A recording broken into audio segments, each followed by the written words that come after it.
তোমালোকক কুৱেশ্যন বেংকৰ কুৱেশ্যন এনসাৰবোৰ কৰি দি আছিলোঁ। কাৰ্যকাৰণ বিধি লেসন 2 1 মাৰ্কৰ কুৱেশ্যনখিনি হৈ গ'ল। আজি মই 2 আৰু 3 মাৰ্কছৰ কুৱেশ্যন এনসাৰখিনি দি দিম। আজি আছামিজ মিডিয়াম দি দিম। যদি তোমালোকক ইংলিছ মিডিয়ামত লাগে এনসাৰ মোক কমেণ্টত জনাবা। ফাৰ্ষ্ট কুৱেশ্যনটো আছে কাৰণ সমন্বয় বা কাৰণ সংযোজন বুলিলে কি বুজা? উপযুক্ত উদাহৰণ সহ চমুকৈ ব্যাখ্যা কৰা। এইটো 12ত আহিছিলে। এনসাৰটো এনচিইআৰটি বুকৰ 48 পেজ নাম্বাৰ ইয়াতে আছে। একাধিক কাৰণ সংযোজিত হৈ একেলগে ক্ৰিয়া কৰি কোনো এটা জটিল কাৰ্য সম্পাদন কৰিলে কাৰণবোৰক কাৰণ সমন্বয় বা কাৰণ সংযোজন বোলে। এইখিনি লিখি এক্সাম্পল 3টামান আছে, তাৰে ভিতৰত তোমালোকে এটা এক্সাম্পল দিলেই হয়।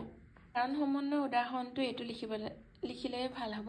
পেজ নাম্বাৰ 50ত আছে। কাৰণ সমন্বয়ৰ মতে বহুকেইটা কাৰণ লগ লাগিহে কোনো এটা জটিল কাৰ্য সম্পাদন কৰা হয়। উদাহৰণস্বৰূপে এখন সুস্বাদু ব্যঞ্জন পাবৰ বাবে বিভিন্ন ধৰণৰ মছলা, নিমখ, হালধি, তেল, শাক-পাচলি, জুই, পানী, কেৰাহী আৱশ্যকীয় ঘটনা। ইয়াৰ কোনোটোৱে অকলে কাৰ্যটো সম্পাদন কৰিব নোৱাৰে। সকলোকেইটাৰ মিলিত প্ৰচেষ্টাতহে কাৰ্য হিচাপে সুস্বাদু ব্যঞ্জনখন পাওঁ। বিভিন্ন ধৰণৰ উপাদানৰ সন্মিলিত অৰিহণাই কাৰণ সমন্বয় বা কাৰণ সংযোজন। এই এক্সাম্পলটো দিব পাৰা। এই কাৰণ সমন্বয় বা কাৰণ সংযোজন বুলিলে কি বুজা? এই কুৱেশ্যনটো অকল 12তে অহা নাই, 14ত আহিছে। কাৰণ সমন্বয় চমু ব্যাখ্যা দিয়া। তেতিয়া এনসাৰটো লিখিলেই হ'ব কাক বোলে আৰু উদাহৰণ। এইটো কাৰণ সংযোজন মানে কাৰণ সমন্বয় আৰু নানা কাৰণবাদৰ মাজত পাৰ্থক্য আহিছে 14ত, আৰু লগতে 22 এই কুৱেশ্যনটো আহিছে। কাৰণ সমন্বয় বুলিলে কি বুজা? গতিকে 12ত আহিছে, 14ত আহিছে, 20ত আহিছে। কুৱেশ্যন নম্বৰ 2 উদাহৰণসহ নিমিত্ত কাৰণৰ সংজ্ঞা দিয়া। তো 13ত আহিছে আৰু 16ত আহিছে। এৰিষ্টটলৰ মতে কোনো এটা কাৰ্য উৎপন্ন কৰিবলৈ এই 4টা কাৰণৰ দৰকাৰ হয়। উদাহৰণ দিছে উপাদান কাৰণ, ধৰি লোৱা কাপোৰ এখনৰ উদাহৰণ দিছে। কাপোৰখন তৈয়াৰ কৰিবলৈ যাওঁতে, প্ৰস্তুত কৰিবলৈ যাওঁতে তাৰ উপাদান কাৰণ হৈছে কাপোৰখনৰ উপাদান কাৰণ দ্ৰব্য মানে সূতাখিনি। আকাৰগত কাৰণ হৈছে কাপোৰখনত এটা আকাৰ দিয়া হয়, সূতাখিনিৰ পৰা এটা ৰূপ দিয়া হয়, সেই ৰূপটোক কোৱা হয় আকাৰগত কাৰণ। আৰু নিমিত্ত কাৰণ হৈছে কাপোৰখন তৈয়াৰ কৰোঁতে প্ৰয়োজন হোৱা দক্ষতা বা যিজনে মানে কৰ্তাজনে সেই কৰ্তাজনক কোৱা হয় নিমিত্ত কাৰণ, বা তেওঁ যোনখিনি দক্ষতা সেইখিনিকো কোৱা হয় নিমিত্ত কাৰণ। আৰু পৰিণাম কাৰণ হৈছে যি উদ্দেশ্য লৈ সেই কাপোৰখন তৈয়াৰ কৰা হয় সেইটো হৈছে পৰিণাম কাৰণ। এই 4টাও কেতিয়াবা লিখিবলৈ আহে, উদাহৰণ আৰু সংজ্ঞা লিখিবলৈ আহে, আৰু কেতিয়াবা যিকোনো এটা আহে। কেতিয়াবা উপাদান কাৰণ আহিব, কেতিয়াবা আকাৰগত কাৰণ আহিব, কেতিয়াবা নিমিত্ত কাৰণ, আৰু কেতিয়াবা পৰিণাম বা উদ্দেশ্য কাৰণ। 3 নম্বৰ কুৱেশ্যনটো কাৰণৰ যিকোনো দুটা গুণগত লক্ষণ উল্লেখ কৰা। এইটো 13ত আহিছিলে আৰু 14ত আহিছিলে। এইটো লং কুৱেশ্যনো হয়, কাৰণৰ গুণগত লক্ষণ এটাই নহয়, বহুত আছে। গতিকে ইয়াত 2টা লিখিব দিছে 2 নম্বৰৰ কাৰণে। গুণগত লক্ষণ পেজ নাম্বাৰ 42 এনচিইআৰটি বুকত আছে। এইটো এনেকুৱা 6টামান আছে, তাৰে ভিতৰত তোমালোকে এইকেইটা লিখিব পাৰা। কাৰণ কাৰ্যৰ পূৰ্বৱৰ্তী ঘটনা, কাৰণ কাৰ্যৰ নিয়ত পূৰ্বৱৰ্তী ঘটনা।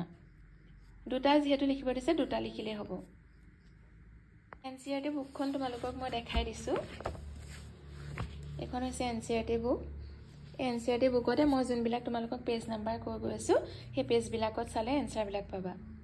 4 নম্বৰ কুৱেশ্যনটো প্ৰকৃতিৰ একৰূপতা বিধিটোৰ কেই প্ৰকাৰৰ ভিন্ন ৰূপ আছে আৰু সেইবোৰ কি কি? এইটো 14ত আহিছিলে।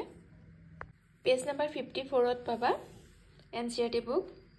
প্ৰকৃতিৰ একৰূপতা বিধিটোৰ আচলতে 3টা ভাগত ভাগ কৰিব পাৰি। সেই 3টা হৈছে সহ অৱস্থিতিৰ একৰূপতা, পূৰ্বাপৰ্যৰ বা অনুৰূপতাৰ একৰূপতা, 3 নম্বৰটো হৈছে সমানতা আৰু অসমানতাৰ একৰূপতা। 5 নম্বৰ কুৱেশ্যন এইটো উপযুক্ত উদাহৰণৰ সহায়ত সক্ৰিয় আৰু নিষ্ক্ৰিয় উপকৰণৰ মাজত পাৰ্থক্য নিৰূপণ কৰা। এইটো আহিছিলে 14ত। উপকৰণৰ নাম আচলতে বিভিন্নজনে বিভিন্ন নাম দিছে। তৰ্কবিদ মিল আৰু কাৰ্ভেটিডৰ মতে অনুকূল আৰু প্ৰতিকূল উপকৰণৰ সমষ্টিয়ে কাৰণ, মানে অনুকূল উপকৰণ বা সদৰ্থক উপকৰণ বুলি কৈছে, প্ৰতিকূল বা নৰ্থক উপকৰণ। আৰু কোনোৱে প্ৰযোজক আৰু সংস্থা দিছে উপকৰণৰ নাম। তৰ্কশাস্ত্ৰবিদ বেইনে শক্তিৰ সংৰক্ষণৰ দিশৰ পৰা কোনো এটা ঘটনাৰ কাৰণক দুটা উপাদানত ভাগ কৰিছে মানে এই দুটা হৈছে উপকৰণ প্ৰযোজক আৰু সংস্থা আৰু এটা উপকৰণৰ ভাগ হৈছে সক্ৰিয় আৰু নিষ্ক্ৰিয় উপকৰণ এটো উপকৰণৰ কোনো কোনো তৰ্কবিদে আকৌ দুই ভাগত ভাগ কৰিছে এয়া হৈছে সক্ৰিয় আৰু নিষ্ক্ৰিয় উপকৰণ এটো হৈছে পেজ নম্বৰ 47ত আছে এনচিআৰটি বুক সক্ৰিয় আৰু নিষ্ক্ৰিয় উপকৰণৰ সংজ্ঞা আৰু উদাহৰণ দিলে ইয়াত পাৰ্থক্যটো ওলাই যাব 47 পেজত তোমালোকে চাবা যিয়ে কামটো কৰে হি কৰ্তা আৰু যাৰ ওপৰত কামটো মানে কাৰ্যটো কৰা হয় হি হৈছে কৰ্ম গতিকে কৰ্তাই কৰ্মৰ ওপৰত ক্ৰিয়া কৰে এই ক্ৰিয়াশীল উপকৰণে হৈছে সক্ৰিয় উপকৰণ কি ক্ৰিয়াশীল উপকৰণ হৈছে সক্ৰিয় উপকৰণ উদাহৰণ স্বৰূপে জ্বলি থকা জুই শিখা এটা খেৰৰ দমৰ ওপৰত পেলাই দিয়াৰ পাছত পুৰি দাহ হৈ গ'ল ইয়াত জুই শিখাটো হৈছে সক্ৰিয় উপকৰণ আৰু খেৰৰ দমটো হৈছে নিষ্ক্ৰিয় উপকৰণ এটা কথা মন কৰিব লাগিব যে সক্ৰিয় আৰু নিষ্ক্ৰিয় উপকৰণৰ যোনটো পাৰ্থক্য সেই পাৰ্থক্যটো তৰ্কবিদ মিলে শাব্দিক বুলিহে কৈছে প্ৰকৃত নহয় পেজ নম্বৰ 47 ৰ লাষ্ট পেৰাগ্ৰাফ চাবা মিলৰ মতে সক্ৰিয় নিষ্ক্ৰিয় উপকৰণৰ পাৰ্থক্য শাব্দিক প্ৰকৃত নহয় কাৰণ ধৰি লোৱা ইয়াত কৈছে যে জুই শিখাটো সক্ৰিয় উপকৰণ আৰু খেৰৰ দমটো নিষ্ক্ৰিয় উপকৰণ কিন্তু জ্বলি থকা জুই শিখা এটা যদি নদীত পেলাই দিয়া হয় জ্বলিব জানো নজ্বলে গতিকে জুই শিখাটো যেনেকৈ সক্ৰিয় উপকৰণ খেৰৰ দমটো তেনেকৈ সক্ৰিয় হয় নিষ্ক্ৰিয় নামটো ভাল নহয় মানে এই খেৰৰ দমটো এটা শক্তি নিহিত হৈ থাকে ই নিষ্ক্ৰিয় হ'ব নোৱাৰে Question number 6 উপযুক্ত উদাহৰণৰ সহায়ত কাৰণ সমন্বয় বা কাৰণ সংযোজনৰ চমু ব্যাখ্যা আগবঢ়োৱা এটো মই তোমালোকক এই question number 1ত এটো এনসাৰটো দি থোৱা আছে কাক বুলে আৰু উদাহৰণ দিব লাগিব এটো 14ত আহিছিলে 12ত আহিছে 14ত আহিছে আৰু 20ত আহিছে তোমালোকে কাৰণ সমন্বয় বা কাৰণ সংযোজনৰ আৰু এটা এটো উদাহৰণো দিব পাৰা যে পানী চেনি চাহপাত গাখীৰ আদি কেবাটাও উপাদান মিহলাই চাহ প্ৰস্তুত কৰিব পাৰি ইয়াত চাহ প্ৰস্তুত কৰাটো হৈছে কাৰ্য সংমিশ্ৰণ মানে এটো জটিল কাৰ্য চাহ প্ৰস্তুত কৰাটো কিয়নো ইয়াত বহুতো উপাদান সন্মিলিত হৈ আছে পানী চেনি চাহপাত গাখীৰ এই উপাদান কেইটাৰ সমন্বয়টো হৈছে কাৰণ সমন্বয় বা কাৰণ সংযোজন পানী চেনি চাহপাত গাখীৰ এইকেইটা কোৱা হয় কাৰণ এইকেইটা একেলগে মিলি পেলাই চাহ প্ৰস্তুত কৰা হয় গতিকে চাহ প্ৰস্তুত কৰাটো হৈছে কাৰ্য সংমিশ্ৰণ